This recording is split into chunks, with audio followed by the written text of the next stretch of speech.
Hello, today I am joined by my guest Daniel Lee from Propcore. How you doing, Daniel? I'm good, David. It's great to see you. I don't think I've seen you since the Kerfufflecon 2025, which was It, a it was a brilliant good event. it was a great day out. The sun was shining. We're now in the middle of winter. It's gone Oh, dark. tell me about We will not see it. the sun again for another 6 months. But here we are. Probably. Here we are. But it's good that we're talking about that because seasonality matters in our industry. The majority of all the calls we're going to get out of hours for repairs are all going to be when it's chucking it down and it's dark and it's miserable and we can't get anybody out there. Absolutely. So we're going to dive in and sort of learn a little bit about what Popcore does. Yeah. But I want to set the scene in terms of context. We are in a Okay. fast evolving technological um, growth spurt at the moment, I think is the way to put it. We're all very excited about the advantages that AI might be able to deliver to people like Mm, you and me. We're a little bit worried as well because we do feel that in certain handling of things, just leaving it to the robots isn't going to be good enough. absolutely. And so I think we want to know. But before we dive into that. Perhaps just as a general background, I know Propcore and I have to, sorry, declare conflict of interest before we start. I'm a satisfied customer of Propcore. We use you guys for my housing association. You handle all our out of hours calls. And we deal with a lot of vulnerable people, so we need to be sure that they're being handled correctly. And so far, so good. So that's my disclosure. But in the interest of anybody that doesn't know what you do for them and your service, what does PropCall do? Perfect. What an amazing introduction. So yeah, as you said, I'm representing and Propcore is the business development manager here. And in short, Propcore, we are a team of property managers answering calls on behalf of our clients during out of hours. We do have other daytime services, but the out of hours service is the jewel in our crown, and it's what we've been doing since our inception. Our team work with tenants and answer calls on behalf of our clients to work with tenants to resolve issues over the phone. We have certain pieces of technology that we can use to expedite that, which we'll jump into in just a second.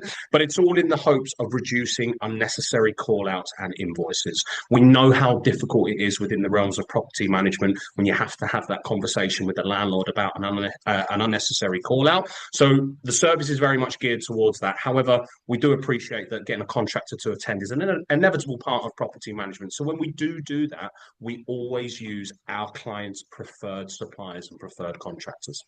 So, I mean, one thing that sort of might worry me if I didn't know who's working behind the scenes at your business is that, Yeah. okay, in essence, you guys are a call center that are answering calls. If Mm-hmm. you've just got regular call center staff who are picking up the phone, but they're not estate agents, they're not property people, they don't know property management like I know it, like my staff know Mm-hmm. it. How can I be sure, therefore, that they're going to handle it in the way that do they know the difference between a light bulb that needs replacing and a dripping tap that is going to flood? Do we know the difference between a gas leak and just a boiler losing a bit of pressure? How do you accommodate for that? Well, I think the reason that prop call is so popular is because we filled in a gap in the market within the call answering arena. You know, we are not just a team of customer service professionals following scripts or following flowcharts. We bring people into the team that have either come from property management roles or come from a property management background. And if they haven't, then we obviously take them through a rigorous training academy before they even touch a phone or deal with an account or deal with any calls. The reason that we do that is because we don't just want to take calls and pass messages on for our clients. Our service is specifically geared to make sure that when these emergencies and maintenance calls come in, we can work with the tenant to resolve the issue. I think we can both agree, David, that for a majority of calls in property management, a lot of the time, tenants just want to hear about, they just want a bit of a cuddle over the phone, if you will, Yeah, manage their expectations, very and true. just know that they're speaking to someone with the right kind of knowledge and background. On top of that, as well, though, as part of what we do here at PropCall, we're very much geared towards being that extension of our clients. We do not position ourselves as a third party supplier. We very much want to be that representative and that extension of our clients during out of hours, which is what, 128 hours a week, which is no small thing. So as part of that, we make sure that we have all of our clients' processes to hand so that when we are dealing with those calls or we're dealing with a specific kind of issue, lockout, flood, fire, whatever it may be, we're doing it and dealing with it the exact same way that our clients would if they had answered the phone themselves. That's I mean I did reference earlier that we deal particularly with a lot of what we classify as sort of vulnerable tenants, but I guess what I mean is some of our stock, for instance, is sheltered accommodation, so we deal with a lot of older people, and Yeah, expecting them to engage with a bot or yeah, just with active chat and things like that is difficult. yeah. So we were looking for somebody who is actually going to put that human touch in behind the scenes, which is great. However, they're not all our tenants, and we do have some younger ones as well who quite welcome a little bit of efficiency and some mod cons as well. So tell us how Procall chooses to draw the line between that human touch and where AI and I suppose technology comes in to boost it. Yeah, I think as you've rightly outlined, we are very much a people-led service. We are big believers in the fact that when it comes to understanding the nuances of property management, a lot of that is held within the noggins of estate agents and property managers. However, we are very aware of the rising need for these types of tools and AI. We do have certain elements of AI plugins for our current clients where we can deliver transcripts to them of any call reports. But in terms of the technology that we use to deal with a call, we do have our video triage tool. This is a great way for us to get eyes on an actual issue because I think we can all agree that in the realms of property management, tenants, God love them, there can be a little bit of over exaggeration Oh from yeah. time to time. So, on those occasions, we can use our video triage tool. And now, while it is a fantastic piece of kit, it's not AI driven because, again, we really do believe that having a person present during the use of that tool is how we can make the most of that time connected with your tenant. So essentially, we can connect with your guests, your tenants, I beg your pardon, their phones. We can get access to the cameras on their phones, and we can direct them around the property to get eyes on what the issue is. During that process, we can make live annotations on screen so that the tenants can, I can put an arrow on screen to say, hey, can I look at that a little bit closer? Or I can even draw custom arrows on screen to say, I need you to turn this valve clockwise, counterclockwise, whatever it may be. But in terms of the value for our clients, this tool is fantastic. It means that we can provide that extra level of customer service for tenants. Because again, I think we can agree that when a tenant calls you in the middle of the night, what they want is for you to turn up at the front door like that. But this is the next best thing. They'll be on a live video call with a property manager that not only has the knowledge and the experience to deal with this call, but also the client's processes to hand to make sure that it's dealt with exactly the same way that they would if they picked up the phone. As well as that, again, talking about those awkward conversations that you can often have with your landlords, we can take screenshots and video recordings of those calls to send to our clients' contractors. So that means before the contractor has even jumped in the van to attend this problem, they already know where the problem in the property is. They know what the problem is, and they should know what tools to bring to site to either fix the problem altogether or at least isolate the issue until further works can be attended. So just to backtrack there for a minute, how do Yeah. if you are basically an extension of my call answering, how do you Mhm. sort of ensure the because different companies are different. So you may deal with I don't know, student company that only Yeah. deals with younger people, and therefore the tone is probably a bit more casual. It Absolutely. may be a little bit more rough and ready. You might be dealing with some more higher end properties, in which case they might want more of a concierge type style. Absolutely. How do you guys learn to wear those different hats? How do you ensure that consistency? So this all comes down to our onboarding process. Now it is, I will admit, it is a comprehensive onboarding. We are very proud of that process, but I'm also proud to say that it's very slick and very efficient. We do not keep our clients on the phone for hours and hours trying to get that information from them. But the onboarding process is exactly how we're able to represent the client as they wish. As you've rightly said, there are all kinds of different areas of property management. We have clients with high value properties that like us to answer the phone with sirs and madams, and then we have student, portfolios and properties where we can be a little bit more informal on the phone.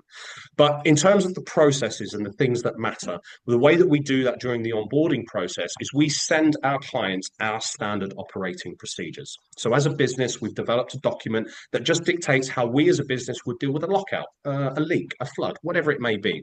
We send that document to our clients during the onboarding process. They'll review that information and they'll highlight any differences. So you mentioned student accommodation and things of that nature. I tend to find that lockouts in particular is very different across the student Yeah. portfolio because everyone has a bit of different responsibility. A lot of the time, they just want, yeah, listen, you lost the key, it's your responsibility. But there are some that are a little bit more laxed on that. So by sharing our processes with the client and them dictating the differences to that, I can then reflect those differences on every client's account. So when a call of that nature comes through, our property managers and our team of property professionals answering calls can literally follow those processes to the letter. That's super. Give us an example of where this sort of the human side of it kind of made a difference, like just so we can illustrate it. Yeah, so there's a particular anecdote that I know that our CEO Aaron likes to tell, and it is a favorite of mine as well. So as much as we have the guidelines of our service, hopefully the people watching can hear that we very much want our clients to customize the service within that. You know, we want it to be bespoke to your business. As part of that, our clients can call us up and update and change any processes on their accounts. So we have a very large London agency on the books, and they've been with us for quite some time. I think almost as long as you've been with us, David. And they called us up to say we want to add a new process where if there's a power outage in one of our properties and the office is open within 24 hours, do not send a contractor. We said, okay, Mr. Client, kind of strict, very stringent, but it's your account, so we're going to put that in place. Literally, as if someone was listening to that call, we got a call on the Sunday evening from a lovely lady in one of their properties, and she had not long given birth. Unfortunately, the little one had had some health complications, and they were calling to report a complete power outage in Yeah. their property. Property manager that took the call is obviously looking at the instructions on screen and thinking, this doesn't really sit right with me. So they escalated the call to the senior property manager on shift, who had a quick chat with the director on at the time. I believe it was Aaron himself. And the decision was made that we would rather absorb the cost of the invoice if the client wasn't happy than leave this lady in this position and, of course, leave the little one at any kind of risk, to their health and safety. So we got a contractor sent out, we got the power up and running, everything was okay, they were all safe and healthy. And then literally the Monday morning, we got a call from the client, and we're all sat in the office like this, thinking, oh gosh, we're going to get our ears chewed off. And the client actually thanked us for the actions that they took. You know, we did exactly what they would have done if they had taken the call themselves. Not only did we protect the health and safety of their tenant, but we also made sure that we were we were making sure that we were holding their reputation in our hands as if it was our very own. Now that's a great story, and it does sort of highlight where, your judgment calls are as well, and in terms of the responsibility that you're handling there. Um, in, and I know that you get good feedback from your clients, and I know that you've obviously very clearly sort of used that customer experience as that differentiator. It's not just another call answering service, but I actually am firmly of the belief that this sort of service helps agents to actively raise the standards of their service because the unspoken truth of this is, yes, you're going to do a great job out of hours, but if I wasn't using you, the likelihood is we're going to do a bit of a crap job because what will happen is, and I'll tell you, at the agency, I mean, we managed, I don't know how many properties. If you called our office after 5:30, you would hit the Mm. answer phone. And if you lived long enough through to listen to the end of that answer phone message, where it told you, well, if you're looking for property information, go there. And if you're looking for this, go there. But if you want to report a repair, Mm. you can dial this number. And typically, it'd just be a builder's number on there. Yeah. That would go through to Andy the builder. And if Andy the builder was not yet in the pub, you had half a Mm. chance of him answering it and half a chance of him deciding whether or not he's going to come out to it. If he was in the Absolutely. pub, forget it. It's Yeah. gone. And very often we would Absolutely. then come in maybe the next morning and sort of find out that we've got real issues to deal with. So the truth Hmm. is, good property management means that you can't just rely on an answer phone service. And yes, it's great. I used to take the mobile home with me from the office and over Christmas and whatever, monitor all the calls that were coming in. Yeah, But it's stressful. We also need some time back with our families, of etc. course. Yeah. So really, if you're not employing somebody to tackle your out of hours services, are you even offering a service? I mean, I have to agree with you because I think where so many agencies and property management businesses work so hard to deliver a level of service between 9 to 5, by not having a solution in place or a team that takes those calls, that level of service drops from 5 o'clock every day and then the weekend as well. I think as well, what it allows us to do and what our service does for a lot of our clients is it allows them to focus on the bigger picture of the business. The example that you've used, if that maintenance call comes in after 5 o'clock, and it's just an answering phone, the property manager that's assigned to deal with that will probably have to spend the first hour to 2 hours, maybe even 3 hours, dealing with that issue, getting a contractor out, making sure the tenant's happy, and which is probably going to take a little bit of time because the tenant's probably not the best pleased that they've had to wait 12, 24 hours, however long it Yeah. is. So by having our service in place, it means that we can take all that hard work, we can make sure that attendance is organized, and of course make sure that we're replicating all of that hard work and that level of customer service that's delivered between 9 to 5. So when the property manager gets in the next day and there is a maintenance issue that's been dealt with, they'll see a call summary report from us that says exactly what happened on that phone call and what was said. They'll see an incident report from us which says exactly what happened from us picking up the phone right the way through to confirming attendance with the contractor. And then, per their relationship with their own contractor, they should see a nice little job report underneath that and an invoice that needs to be paid. So, what would have been a 2 hour job now becomes a 5 minute job where it's a bit of back end admin. I send the invoice to the landlord for that to be paid, and I maybe reach out to the tenant to make sure that the work's, they're happy with the work that's been done. So I normally get to sort of the point in an interview where I ask a question of the supplier as to where the sweet spot is of who they like to deal with in terms of size of company. Now I'm cheating because you've given me some great notes.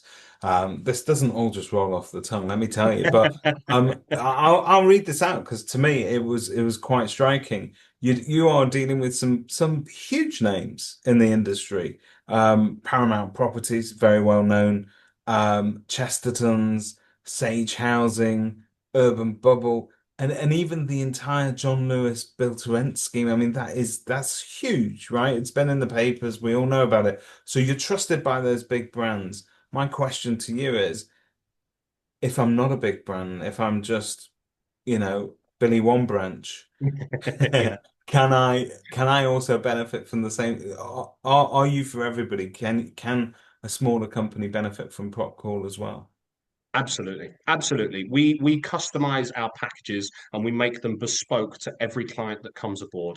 Whether you be block, whether you be residential, a bit of an unofficial motto here at Propcore is that we want you to pay for what you need. We don't want you to pay for any more than that. If it comes to those smaller organizations, and this very nicely relates to the last question that you asked, if it is a one branch Barry, did you say? If it is a one branch Barry, that 2 hours of dealing with a maintenance issue from the night before is a crucial amount of time in the morning that they're missing out on. So by having our service in place with a bespoke package, that means that they're not paying, thousands and thousands for this protection. It means that 2 hours that would have been wasted dealing with that issue becomes a 5 minute job. And it means that this branch has the opportunity and the time in their diary to grow the portfolio, to grow the business, and make sure that their relationships with their landlords are at their very best. Now you guys are proudly you use UK-based property managers to answer those calls. Yeah. I'm a Mancunian. I'm currently in Manchester, so proudly Mancunian based as well. We just do things differently down here. And you do have different packages to sort of suit sizes of different portfolios. But just want to give some standout stats that you've provided that I think are just worth sitting up and paying attention to. 95% of resident issues are solved via the phone, on the phone, Yeah. across 400,000 units that are managed. which is a Yeah. huge, overwhelming percentage of almost, job done first time. Um, Hmm. but of that, emergency contractors are sent to only 5% of calls taken. So if you're sat there worried, well, if I outsource it all to well, I'm going to get massive bills and my landlord's going to complain because we're going to be sending people out on jobs willy-nilly. That's not the case, is it? They're really concentrating on that. Th- Absolutely. Those Absolutely. those call times are really efficient as well because you've got an average call time of about 3.5 minutes. I don't know if I could get my staff off the phone in 3.5. I've got some members of staff that will spend 8.5 minutes just saying hello. But I suppose your that's your attention to detail and how you prioritize things. But you were able to save one client annual savings of approximately £25,000 in Yeah. reduced contractor call outs. That in itself has got to speak for the service, hasn't it? I mean, yeah, absolutely. I think what it does is it screams to the training and the development of our team. They work very very hard to reach that 95% statistic. It goes to show how much time and attention they spend to working with tenants over the phone. But again, just because we are taking these calls on behalf of our clients doesn't mean we're going to stay on the phone for 10, 15 minutes at a time. If we can deal with the call quickly and efficiently and make sure the tenant's happy, we will end that call very quickly so that we can keep our lines open for any genuine emergencies that come our way. I would also say, in terms of the overarching topic of this call, David, that it's a big reason as to why we are taking our time with introducing AI into the business, because I have had conversations with prospective clients that have used AI plugins, and almost very similar to taking these calls directly to a contractor, the AI plugin was sending contractors out to everything that was coming through. A Yeah. lot of the time with this technology and where it is right now, it needs a certain amount of time to learn what needs to be learned. So until the technology gets there, we are very much, reliant on the training and the experience of our team to make sure that we are reducing unnecessary call outs. As much as our service is here to alleviate the headache of out of hours and give property managers their work-life balance back, what we are here to do is to reduce unnecessary spend. Not every call that a business takes out of hours requires a contractor. Absolutely. That's really reassuring to hear. And all the people behind the scenes at Propcall that I've dealt with have been very friendly, and really sort of eager to help. So anybody that is watching this that wants to sort of, try and work out whether or not this is the right fit for their business, take some time, book in a call with Daniel or one of his colleagues. They will be thorough. They will ask you questions. They will try and sort of work out how they can best assist you. Daniel, thank you very much for your time today. My absolute pleasure, David. Thank you for having me. My pleasure.